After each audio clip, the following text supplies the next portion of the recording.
Friends, HCF व LCM के part number 5 में आपका स्वागत है। आज के जो सवाल हैं वो बहुत ही अमेजिंग सवाल हैं। आज के सवाल अगर आपको पूरे आते हैं तो मैं एक चीज़ की गारंटी ले सकता हूँ, अगर आज वाले सवाल आपके समझ में आ गए तो आपके एलसीएम व एचसीएफ में कभी भी एक भी सवाल गलत नहीं होगा। तो आज वाले इस वीडियो को आप बहुत ही शांति के साथ और अच्छे से समझने की कोशिश करें। ठीक है, अब वीडियो को हम शुरू करते हैं। देखो, हमारा पहला सवाल है, वह छोटी से छोटी संख्या, छोटी से छोटी संख्या जिसमें 15, 16, 24 व 30 का भाग देने पर शेषफल प्रत्येक स्थिति में 7 आए, वह संख्या ज्ञात करो तथा 3 अंकों की बड़ी से बड़ी संख्या भी ज्ञात करो। यहाँ तक एक सवाल है और यहाँ से आगे दूसरा सवाल है।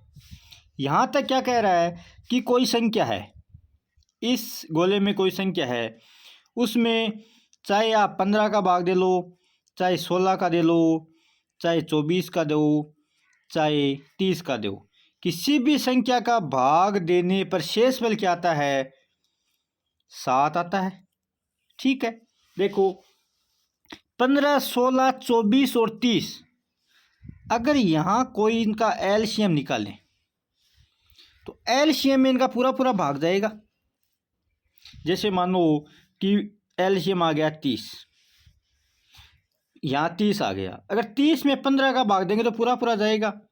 और अगर इसी 30 में यह 7 जोड़ दें तो कितनी संख्या बन जाएगी? 37। तो 37 में अगर 15 का भाग देंगे तो 2 बार पूरा पूरा चला जाएगा, 30 और 7 शेषफल बच जाएंगे। इसका मतलब जो यह एलसीएम है इसमें कितने जोड़ने हैं हमें? 7। क्यों? अगर 15 का भाग एलसीएम तक देंगे तो पूरा पूरा चला जाएगा। 16 एलसीएम में 16 का भी भाग पूरा जाता है, एलसीएम में 24 का भी भाग पूरा जाएगा, एलसीएम में 30 का भी भाग पूरा जाएगा। तो शेषफल एलसीएम तक 0 बचेगा। अगर वो संख्या एलसीएम से 1 बड़ी लेंगे तो 1 शेषफल बचेगा, 2 बड़ी लेंगे तो 2 शेषफल बचेगा, और 7 बड़ी लेंगे तो क्या हो जाएगा? 7 शेषफल बच जाएगा। इसका मतलब हमें क्या करना है? हमें कुछ नहीं करना, हमें उस संख्या का एलसीएम निकालना है और उसमें 7 जोड़ देना है। तो क्या करना है हमें? एलसीएम किसका? 15, 16, 24 और 30। अब एलसीएम आपको निकालना आ गया कि एलसीएम कैसे निकालते हैं। तो 15, 16, 24 और 30 इनकी शॉर्ट मेथड मैंने आपको बता रखा है। तो इनका एलसीएम कितना आएगा? इनका एलसीएम आएगा 240। मतलब यह जो एलसीएम है, यहाँ हम कितना लिख सकते हैं? इस गोले के अंदर हम लिख सकते हैं 240। अब 240 में चाहे आप 15 का भाग दे लो, 16 का दे लो, 24 का दे लो, चाहे 30 का दे लो, शेषफल हमें कितना मिलेगा? 0 मिलेगा। अगर 241 हो जाएगा तो हर बार शेषफल कितना बचेगा? 1 बचेगा। 42 कर देंगे तो 2 बचेगा। और अगर इसमें 7 जोड़ के हम संख्या बना दें 247, मतलब इसको यहाँ लिख लो कि यहाँ 240 में शेषफल 0 बचता है और हमें 7 ऐड करना है, तो कितना हो गया? 247। तो 247 में अगर 15, 16, 24 का 30 का भाग देंगे तो हमारे पास शेषफल प्रत्येक स्थिति में क्या बचेगा? 7। ठीक है, इतना समझ में आ गया आपको? अब देखो, एक कंडीशन खत्म हो गई। दूसरी कंडीशन क्या कह रहा है सवाल कि 3 अंकों की बड़ी से बड़ी संख्या। तो 3 अंकों की जो संख्याएं होती हैं वो 100 से लेकर 999 तक होती है। ठीक है, अब शेषफल क्या बचना चाहिए? 7 ही बचना चाहिए। मतलब यह एलसीएम का मतलब तो यह होता है कि छोटी से छोटी संख्या, मगर ये 240 है, इसका मैं डबल करूं तो क्या हो जाएगा? 480। 480 में भी 15, 16, 24, 30 का भाग पूरा पूरा जाएगा। और अगर इसमें मैं 7 जोड़ दूं तो 487 में भी इनका पूरा पूरा भाग जाएगा और प्रत्येक स्थिति में 7 शेषफल बचेगा। ऐसे ही 3 बार फाड़ा बोलूँ मैं इसका, 24, 24, 48, 34, 72, और 4 बार क्या होता है? 9 चौक 96, 960 होता है। ठीक है, और 960 में 15, 16, 24, 30 का पूरा पूरा भाग जाएगा। और इसमें अगर मैं 7 जोड़ूँ तो कितना आ जाएगा? 967 है। तो 967 में शेषफल तो ऊपर वाला कितना बचेगा? 7, और 960 तक पूरा पूरा भाग जाएगा। आपको कितनी भी संख्याएं ज्ञात करनी हो, कैसे करेंगे? कितनी भी अंक की संख्याएं पूछ ले, देखो 240 का n बार फाड़ा प्लस 7। 3 अंक तक जाना है तो 4 n का मान 4 रखने पर हमारा काम हो रहा है। अगर 5 अंक तक पूछ ले तो n का मान तब तक रखते जाओ जब तक कि अधिकतम है, तो मतलब 6 नहीं होना चाहिए, 6 अंक की संख्या नहीं होनी चाहिए। 6 अंक से जस्ट नीचे वाली संख्या हो उसमें 7 जोड़ देना और वही हमारा क्या होगा, फाइनल आंसर होगा। ठीक है, आ गया समझ में। अगला सवाल एक और देखते हैं। अगला सवाल है 5 अंकों की बड़ी से बड़ी संख्या ज्ञात करो जिसमें 18, 36, 24, 42 का भाग देने पर प्रत्येक स्थिति में 11 शेषफल आए। ठीक है, मतलब क्या होना है कि संख्या क्या आएगी, एलसीएम निकालेंगे किसका, 18, 36, 24, 42, इनका जो भी एलसीएम आएगा उसमें अगर हम 11 जोड़ देंगे तो एलसीएम तक तो पूरा पूरा भाग जाएगा और ऊपर वाला 11 क्या बचेगा, शेषफल। ठीक है, अब देखो इनका एलसीएम कितना आता है, हमें इनका एलसीएम निकालना होगा। ठीक है, मगर देखो हमें क्या दे रखे हैं, ऑप्शन दे रखे हैं, तो एग्ज़ाम में भी हमें ऑप्शन मिलते हैं तो हम ऑप्शन से इसको सॉर्ट में करने की कोशिश करते हैं। देखो एक चीज़ देखो इसमें कि 18 है, 18 को कैसे लिख सकते हैं, 9 गुणा 2, मतलब 18 का भाग जगता का अगर नियम निकालेंगे तो उसमें 9 का भाग भी जाना ज़रूरी है।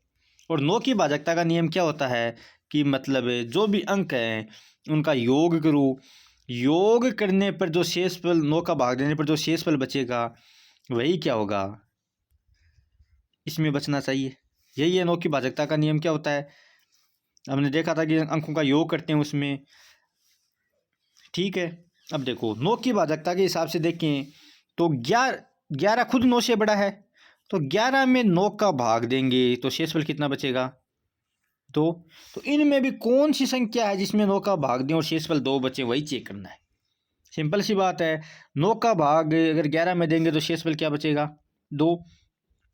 तो इनमें कौन सी संख्या जिसमें 9 का भाग दे शेषफल 2 आए, जैसे इसमें योग कितना आता है इनका, 9, 9 दूनी 18, 18 और 8 है कितने होते हैं, 26, 26 और 5 कितने होते हैं, 31, और 31 में 9 का भाग देंगे तो शेषफल कितना आ जाएगा, 9 3 27, शेषफल बचेगा 4। मतलब ये नहीं है, शेषफल कितना आना चाहिए, 2 आना चाहिए। ये क्या है, 9 दूनी 18, 18 5 5 10 कितने हो गए, 28, 28 में 9 का भाग देंगे तो शेषफल कितना बचेगा, 1। इसका मतलब ये भी नहीं है।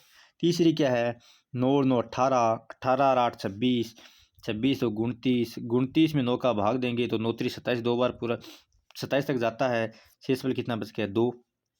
यह मैच खा रहा है। आगे और देखते हैं एक बार है, 9 9 9 3 27, 27 से और कितने हो गए, 33, 33 में 9 का भाग देंगे तो शेषफल क्या बचेगा, अच्छा मतलब ये भी नहीं हो रहा। सिर्फ एक कंडीशन में है, शेषफल 2 आ रहा है, 9 का भाग देने पर सी में शेषफल 2 आ रहा है और 11 में भी अगर 9 का भाग देंगे तो शेषफल 2 आएगा। ठीक है, हमने यह 9 से बड़ा है शेषफल इसलिए इसमें भाग दिया। अगर यही अगर 7 की जगह यह आता 6 तो क्या करते, 6 शेषफल आ रहा है तो सीधा इसमें यही देखते कि किस में भाग देने पर शेषफल 6 आ रहा है, यह 9 से बड़ा रह गया इसलिए हमने इसमें भी हमें भाग देना पड़ा। ठीक है, अगला सवाल एक और देखते हैं।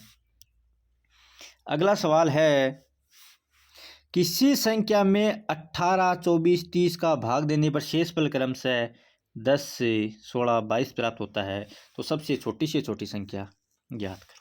ठीक है, अब देखो पिछले सवाल में सिर्फ शेषफल 1 आ रहा था, कोई भी एक डिजिट आ रहा था कि भाग देने पर 3 आना चाहिए, 5 आना चाहिए, मगर इसमें हर बार अलग अलग शेषफल आ रहा है, हर बार अलग अलग शेषफल आ रहा है।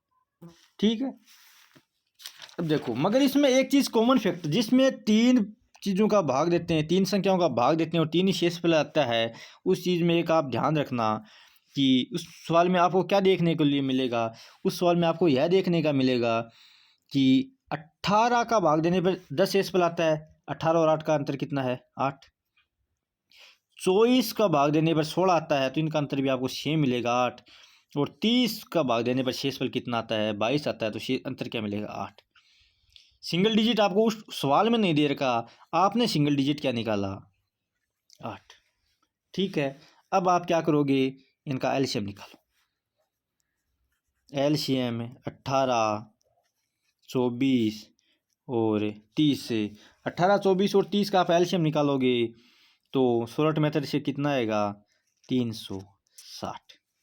ठीक है, अब देखो 360 में अगर आप 18, 24, 30 का भाग दोगे तो पूरा पूरा चला जाएगा, मगर हमें क्या करना है, ये शेषफल निकालने हैं।